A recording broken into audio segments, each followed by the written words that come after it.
Now, to give you a sense of how serious the Democrats are about this crush going on at our southern border, listen to the first question that was posed by the ranking member at today's Homeland Security hearing.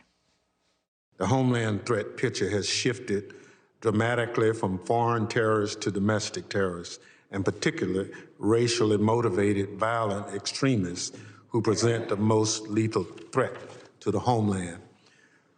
What is your current assessment of the domestic terrorism threat to our country?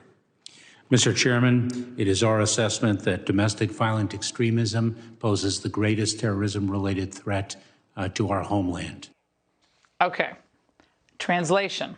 You should be far more afraid of your fellow Americans than the millions of illegal aliens being bussed and flown all over the country in the middle of the night. Got it?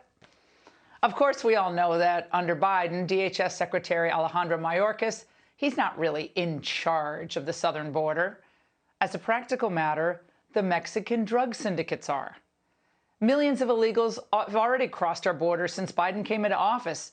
In just the month of March that we just had, Customs and Border Protection say they encountered more than 221,000 illegals. Now, to give you a sense of how staggering this number is, when Trump declared the border situation an emergency, which was 3 years ago, the number of monthly apprehensions then had hit 76,000. Now, because most migrants are gaming our asylum laws, one of the few tools that Border Patrol agents had under Biden was Title 42, which was the Trump rule that allowed for immediate turnaround of migrants at the border due to these COVID concerns. And to understand how significant this tool is, in March, 109,549 encounters, 50% of the total, were processed for expulsion under Title 42. 21% of all family unit individuals were processed for expulsion under Title 42 as well. You understand that? 220,000, about half immediately turned back, not bussed around the country because of Title 42. Biden wants to get rid of that. And of course, because his team believes borders are immoral, they are in full support of dropping Title 42. But because they know just how detrimental this will be to all Americans, they're passing the buck. Title 42 is a public health authority that rests in the exclusive jurisdiction of the Centers for Disease Control and Prevention, and they decide whether the Title 42 authority remains necessary. As a reminder, it is a health authority, not an immigration plan or an immigration authority, and the determination about where we stand and to lift it was made by the CDC. Oh, wait a second. Didn't they say this was a whole of government approach at the border? Don't you love that phrase? So without Title 42, the number of illegals flooding in will dwarf the population of many American cities, even states in some cases, by the end of Biden's first term. And of course, that's the whole goal. And now Americans are growing fed up. New polling is showing that they rate the border issue second only to inflation as their major concern. Now, this makes total sense. Real wages are stagnating, not keeping with inflation.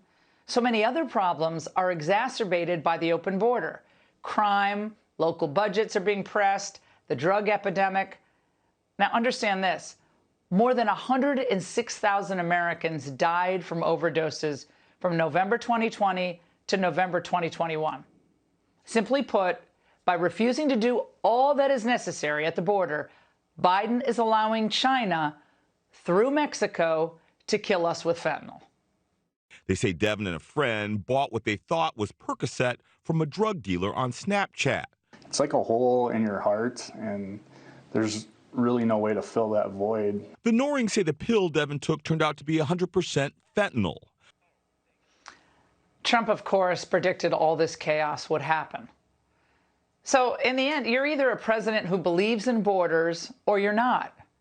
And you're either a party that believes in our sovereignty, our national sovereignty, or not. But from Bush to Biden, they followed the same playbook.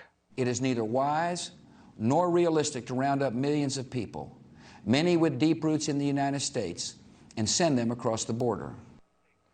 And this was repeated today by Biden's DHS secretary. We inherited a broken and dismantled system that is already under strain. It is not built to manage the current levels and types of migratory flows. Only Congress can fix this.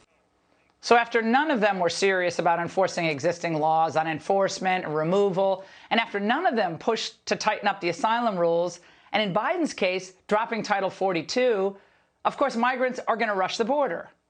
Our agents' lives are endangered, and one Texas National Guardsman died last week trying to rescue a migrant in the Rio Grande. These are the results of Joe Biden's open borders agenda. But this is a pattern over 3 administrations. And when the public outcry builds, as it's building now, they pivot to the comprehensive con.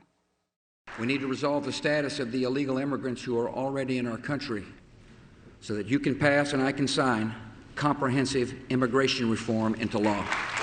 It is long past time to reform an immigration system that right now doesn't serve America as well as it should. The immigration reform is supported by everyone from labor unions to religious leaders to the U.S. Chamber of Commerce.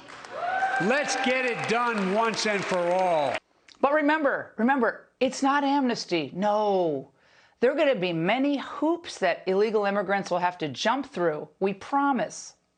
I believe that illegal immigrants who have roots in our country and want to stay should have to pay a meaningful penalty for breaking the law, to pay their taxes, to learn English. If you've been in America for more than 5 years, if you have children who are American citizens or legal residents, if you register, pass a criminal background check. This isn't amnesty. They're required to take 11 years' worth. They pay a fine. They got to learn to speak English. Then all you law and order people, you're subjected to an immigration sob story. We must remember that the vast majority of illegal immigrants are decent people who work hard, support their families, practice their faith. These people, our neighbors, our classmates, our friends. My immigration policy is built around keeping families together. My favorite Biden on immigration, though, was from, I guess it was 8 years ago. It was during another immigration battle where he admitted what we all know.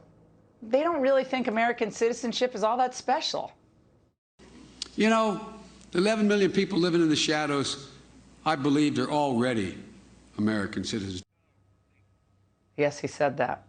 And comprehensive immigration reform is just shorthand, of course, for giving amnesty to, I don't know, probably at this point, 22 million illegals. And I love how they always say 11 million, as if that number is frozen in time. So it's hard to lose. You lose count here, but I think it's at least the 3rd or 4th time in the past 15 years where there are supposedly conversations about comprehensive immigration reform. And it always happens where the border becomes a political liability for whatever globalist party is in charge. Now, remember in 2006 and 2007, Bush tried to do something with McCain and the Democrats, but the grassroots rose up, including yours truly in talk radio, and it was defeated. In 2013, there was the Gang of 8 bill, and at one point, Marco Rubio was leading it.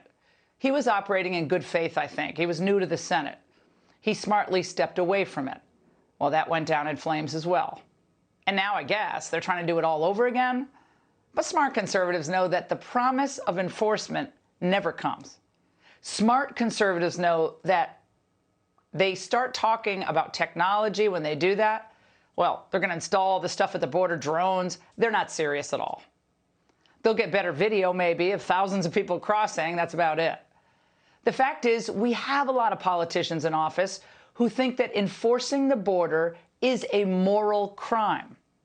They think border enforcement is for fascists only. Plus, they want to satisfy the Chamber of Commerce, which always wants an endless stream of low-wage workers.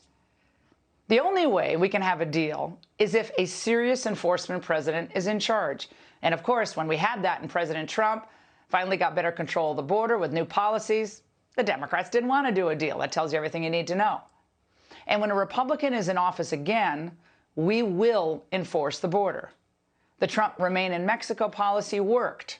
Title 42 worked. The number of undocumented migrants being stopped at the southern border has dropped dramatically, dipping 28% from May to June. Homeland Security says about 104,000 people were apprehended in June, the first decline in months. They credit the agreement with Mexico to crack down on asylum seekers from Central America.